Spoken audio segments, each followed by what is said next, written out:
Good morning. Sorry for the disconnection of my last part 3. I want to continue pick up where I left off, and I'm driving on my way to work this morning. So basically, what I'm saying to you is, if you're tied to something and you have a door open or a foot open or room that you're keeping from God because you want to hold on to it, you need to let it go. That is so important to surrender to your Heavenly Father. It's so important to surrender to God all things, not some things. If you say, well, I still love my little drinking, or I still love my little cussing, or I still love my sleeping around or having sex with somebody outside of marriage, these are things that you need to shut the door on, and you need to get your mind and your heart focused on the love of Christ and how He loved you and the price that He paid for you. For God to send His only begotten Son that hung, bled, and died upon the cross, that's powerful, because there's no way I would send any of my children, nieces, nephews, distant cousins to hang on a cross to die for some sins that I don't even know these people. And so you have to understand the love that God has for you. And what I want to also say is making sure you are connected and stay connected. When you get a little leeway, so that I don't have any fear, and you think you can jump off and have idle conversations with people about how God ain't real, how He can't heal you, or listening to certain artists that you think that is safe, or reading certain books, or just where's your mind, where's your thought process? How are you processing your thoughts today? Did you wake up this morning with prayer on your heart? Did you seek Him early this morning? Did you cover yourself before you left out this door with the blood of the Lamb? Did you say, Father, just keep me and protect me, watch over my mind and my thoughts, Father, let my mind be stayed and focused upon you? Are these the things that you're praying? Are you confessing this morning that I am healed, that I'm blessed and highly favored? And are you forgiving this morning? Did you pray the prayer of forgiveness? Father, show me things or people that I have not forgiven, incidents in my life I have not. Just bring it up to me so I can forgive them. So you have to be intentional about forgiving and about repentance of sin. So if you are hiding some room, if it's pride, if it's hate, or things such as these things, worry, you're going to have to give these things over totally to Christ and know that His word is true, that He will take care of you and He will cover you.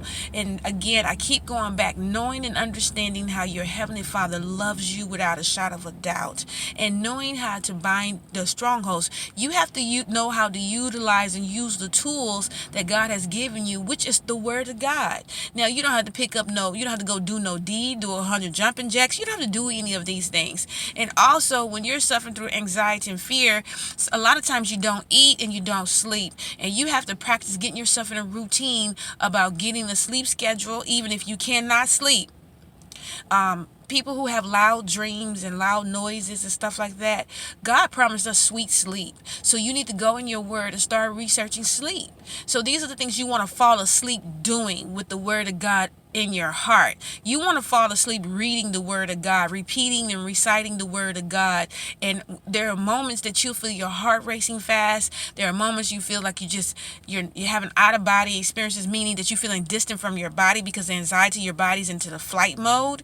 What I suggest you do is immediately just come to yourself and say, Father, I thank you for healing my mind.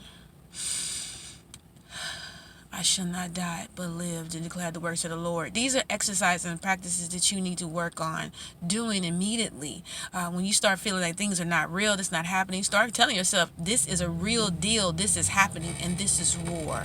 I need to put my mind focused upon the war that I'm going through, the war that I'm having right now, and pull out the word of God. That's why it's so important that you stay armored with the word of God, suited with the word of God, because when it's time to fight, you don't have time to be talking about, I need to go check my blood pressure. I need to know why my heart beating so fast. I need to know what's going on. Why is this happening? That's not time for that. That's time to pull out the word of God and start cutting the enemy up with the word.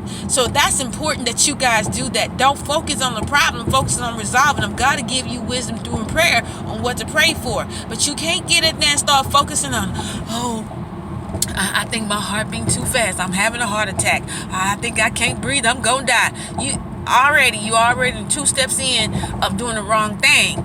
Immediately Satan, I cancel your assignment against me right now in the name of Jesus. I bind the strongholds that come up and uproot them, and I sever them by the head. Matter of fact, I kill the voices in my voice in the name of Jesus. So the voices in my head that I hear in the name of Jesus. So these are some things you need to do. That's why it's important when you have time or moments. And if you have a panic attack or anxiety even reading the Word of God, listen to it. Put it in your ear gates. Fall asleep with it on. Fall asleep with praise and worship on. Fall asleep with the Word of God, just reading it. Paste it all over your room and the walls, because this is important you understand it, because the spirit of suicide will also come upon you. And see, God is the only one who authorized life, and He's the only taker of life. So the enemy will come in and try to take your life. And if you don't be careful, with depression comes suicide and other thoughts. And don't let people try to rush you about your healing. They're not God. They're not God. And people add on anxiety. Oh my God, I can't believe you going through this. This is just crazy. You just this, you just that. Cast every seed that was planted. Cast it down. Uproot it. Cast it down. Don't go back and rethink about what they just said. Oh, maybe they right.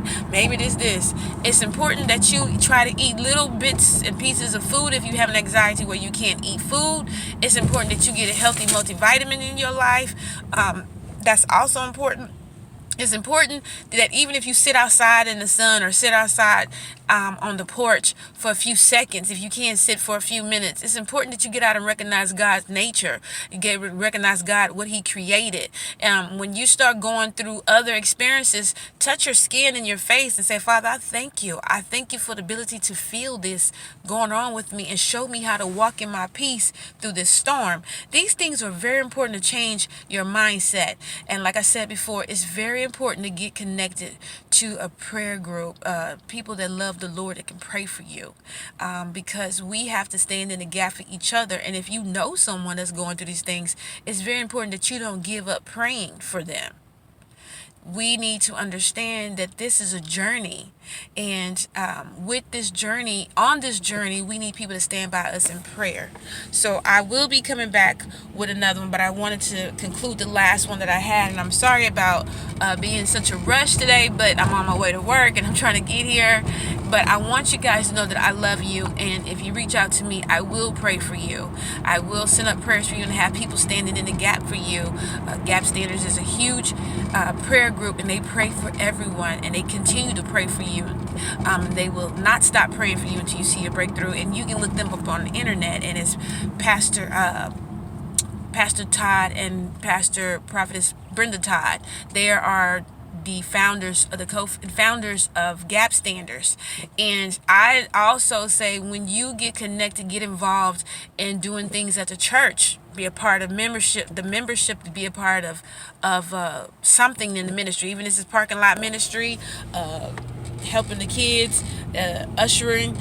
You need to get involved and stay rooted and connected. Once you get in church, stay in church. It's important. These things are important, to always surround yourself with people that can cover you with prayer. And you have to learn how to pray for others in your storm. The enemy try to rob you for prayer because he keeps telling you prayer don't work. Prayer is powerful, and it changes things. So like I said, you can reach out to me anytime. I am available to speak to people if you want me to call you. I'm available to text you or email if you want me to email you, and I'm available for prayer. Thank you, and y'all have a great morning.